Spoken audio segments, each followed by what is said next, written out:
140 evening ന്യൂസിലേക്ക് സ്വാഗതം. ആദ്യം പ്രധാന വാർത്തകൾ.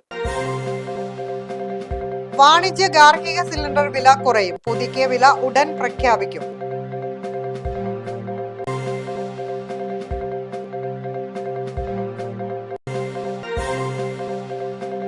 കേരളത്തിന്റെ ആവശ്യം കേന്ദ്രം അംഗീകരിച്ചു. മുല്ലപ്പെരിയാർ സംരക്ഷണ സമിതിയിൽ കേരള പ്രതിനിധിയെ ഉടൻ നിയമിക്കുമെന്ന് മന്ത്രി.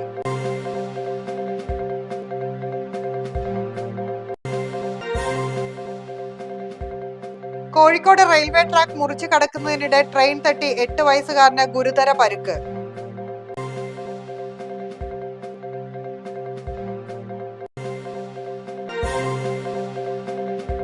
തിരുവനന്തപുരം കോർപ്പറേഷനിൽ അവിശ്വാസം കൊണ്ടുവരാൻ UDF നീക്കം.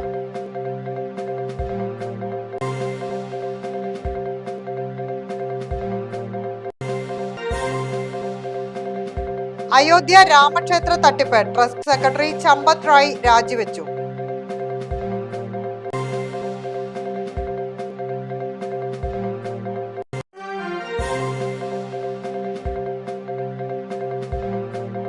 വാണിജ്യ ഗാർഹിക സിലിണ്ടർ വില കുറയും. പുതുക്കിയ വില ഉടൻ പ്രഖ്യാപിക്കും.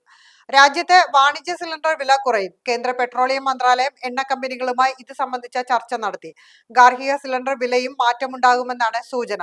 പുതുക്കിയ വില ഉടൻ പ്രഖ്യാപിക്കുമെന്നാണ് വിവരം. ഹോർമൂസ് കടലിടുക്കിലെ പ്രതിസന്ധിക്ക് അയവ് വന്ന സാഹചര്യത്തിലാണ് കേന്ദ്ര സർക്കാരിന്റെ നടപടി. എണ്ണ ഇറക്കുമതി സാധാരണ നിലയിലായെന്നാണ് കേന്ദ്ര പെട്രോളിയം മന്ത്രാലയത്തിന്റെ വിലയിരുത്തൽ. വാണിജ്യ സിലിണ്ടർ വിതരണത്തിന് ഏർപ്പെടുത്തിയിരുന്ന നിയന്ത്രണം നീക്കിയതായി ഇന്നലെ കേന്ദ്രം അറിയിച്ചിരുന്നു. ഇതിന് പിന്നാലെയാണ് ഹോട്ടൽ മേഖലകൾക്കുൾപ്പെടെ കൂടുതൽ ആശ്വാസമായി പുതിയ വിവരം പുറത്തുവരുന്നത്.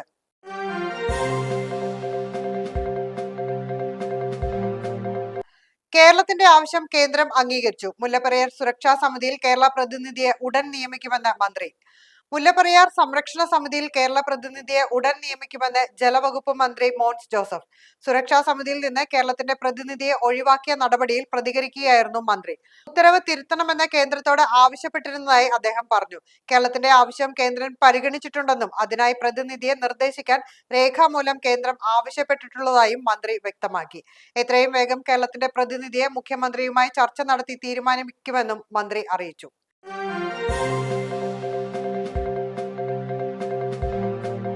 കോഴിക്കോട് റെയിൽവേ ട്രാക്ക് മുറിച്ചു കടക്കുന്നതിനിടെ ട്രെയിൻ തട്ടി 8 വയസ്സുകാരന് ഗുരുതര പരുക്ക്. കോഴിക്കോട് കണ്ണഞ്ചേരിയിൽ ട്രെയിൻ തട്ടി 8 വയസ്സുകാരന് ഗുരുതര പരുക്ക്. വെസ്റ്റ് കണ്ണഞ്ചേരി സ്വദേശി അഹമ്മദിന്റെ മകൻ ഫൈസനാണ് ട്രെയിൻ തട്ടിയത്. റെയിൽവേ ട്രാക്കിനോട് ചേർന്നാണ് കുട്ടിയുടെ വീട്. ട്രാക്ക് മുറിച്ചു കടക്കുന്ന അപ്പുറത്തേക്ക് പോകുന്നതിനിടെയാണ് അപകടമുണ്ടായത്. യശ്വന്ത്പൂർ കണ്ണൂർ എക്സ്പ്രസ് ആണ് ഇടിച്ചത്. കുട്ടി ഇപ്പോൾ സ്വകാര്യ ആശുപത്രിയിൽ ചികിത്സയിലാണ്. സമീപത്ത് തന്നെ റെയിൽവേ അടിപ്പാത ഉണ്ടെങ്കിലും വെള്ളം നിറഞ്ഞ് സഞ്ചാരയോഗ്യമല്ലാതെ കിടക്കുകയാണ്. നാട്ടുകാരടക്കം ട്രാക്കിലൂടെയാണ് മറുഭാഗത്തേക്ക് എത്താറുള്ളത്.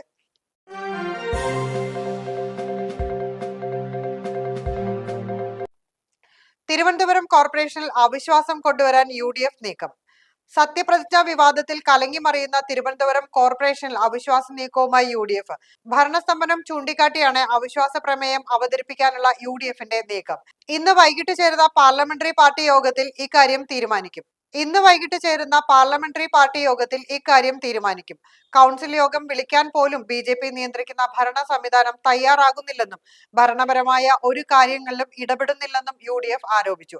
അവിശ്വാസ പ്രമേയം കൊണ്ടുവരാനുള്ള അംഗബലം UDFന് ഒറ്റയ്ക്കില്ലാത്ത സാഹചര്യത്തിൽ LDFുമായി കൈകോർക്കുമോ എന്നാണ് അറിയേണ്ടത്. 101 അംഗ കോർപ്പറേഷനിൽ 50 സീറ്റുള്ള BJP ഒരു സ്വതന്ത്രന്റെ പിന്തുണയോടുകൂടിയാണ് ഭരിക്കുന്നത്.